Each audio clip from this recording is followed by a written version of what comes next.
Hey, what's up? How are you doing? I am Jimi Celeste, and right now this is just a little YouTube live adventure.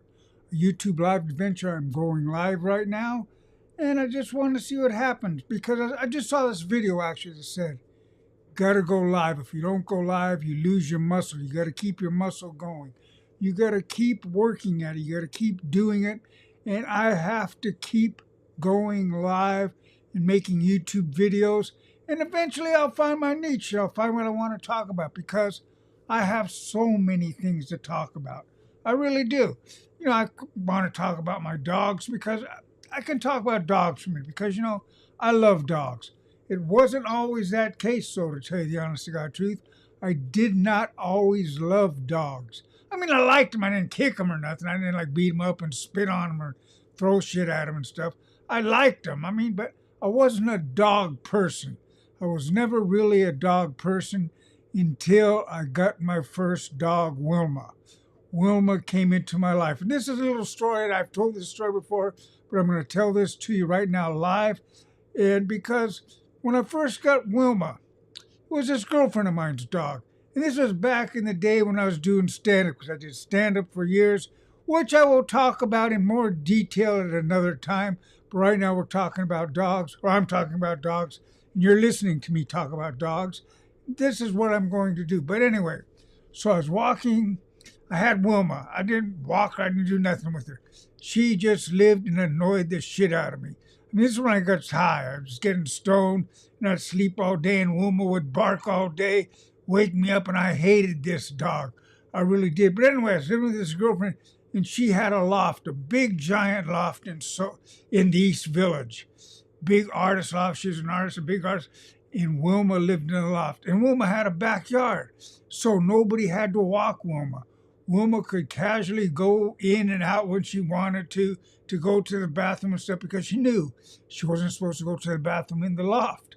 So anyway, Wilma one day woke up because the people that owned the backyard where the loft was at got a new tenant who wanted to use the backyard.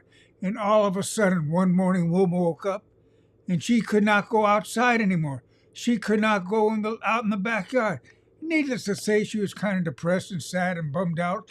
She was walking around all sad, looking sad and everything, because she was having to go to the bathroom in the loft. And my girlfriend then said, "I ain't picking up after this dog. I'm getting rid of this dog.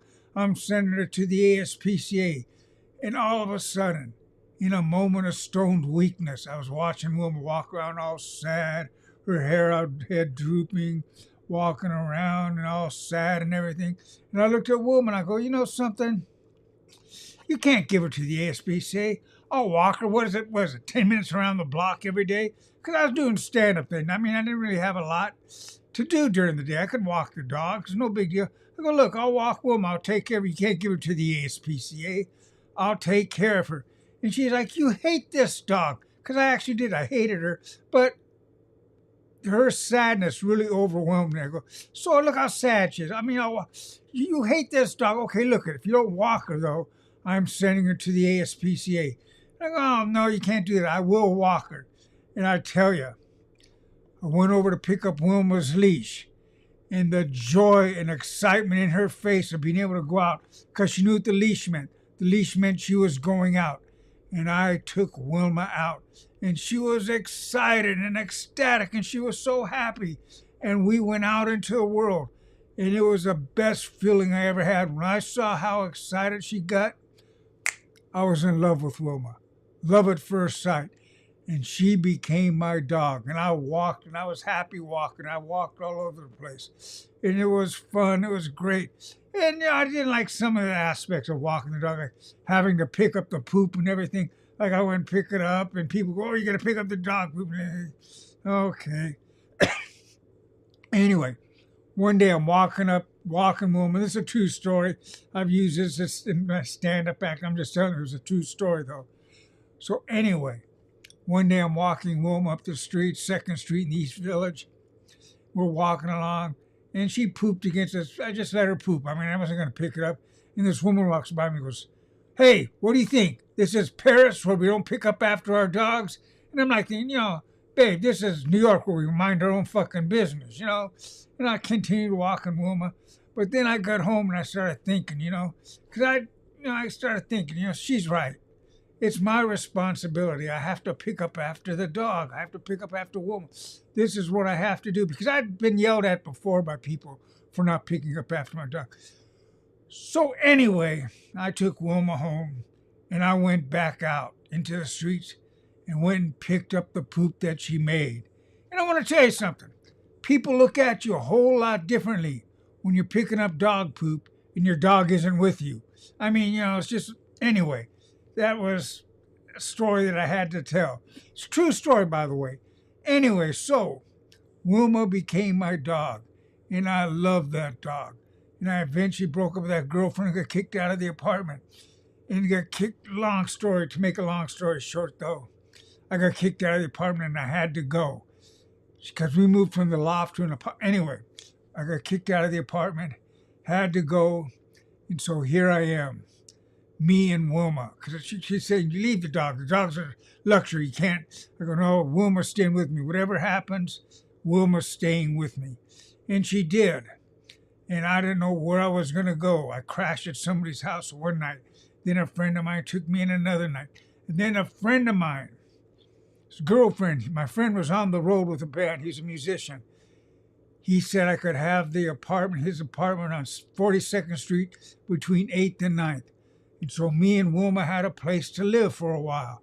And the improvisation where I was a comedian at was right around the corner. So I could eat at the Improv for free, perform, make a little bit of money here and there, and I could start, because I was broke. I was dead broke at this time. And I had just gotten sober, too. I was in AA now. Anyway, that's another story that I'll tell you eventually. But anyway, so I just gotten sober, and here I am on 42nd Street between 8th and 9th. I had to leave Wilma for a couple of days once. Just left her because I had got a gig down in Pennsylvania. I had to take the bus down right across the street from the bus. Anyway, long story short, took the bus down to Pennsylvania, and Wilma survived. I got home. She didn't eat, but she was okay. And then a friend of mine found an apartment back down in the East Village on 2nd Street between A and B. And we could move in. Wilma and me could move in. And that was the beginning of a whole new thing with dogs. And Wilma stayed with me then. There's a lot more stories there, but Wilma stayed with me until she passed.